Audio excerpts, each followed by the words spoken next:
Nell'arco degli ultimi decenni la maggior parte dei laghi alpini sono però stati interessati all'introduzione di pesci che vengono introdotti per la pesca sportiva.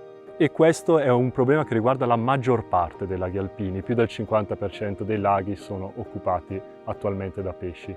E non è solo un problema a livello arco alpino, ma è un problema a scala globale che interessa tutte le principali catene montuose del mondo. Associato al problema dell'introduzione dei pesci di trote e salmerini per la pesca sportiva, c'è il problema dell'introduzione di alcuni pesci che vengono utilizzati come esche vive, in particolare le sanguinerole.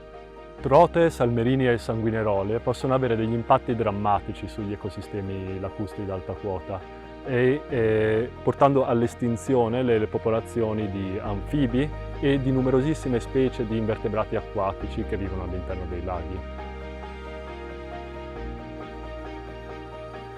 Con il progetto Life Resc Alpir ci proponiamo di eradicare, cioè di rimuovere i pesci introdotti da circa 20 laghi delle Alpi e dei Pirenei, utilizzando metodi di eradicazione meccanica che includono reti da pesca, elettropesca e trappole.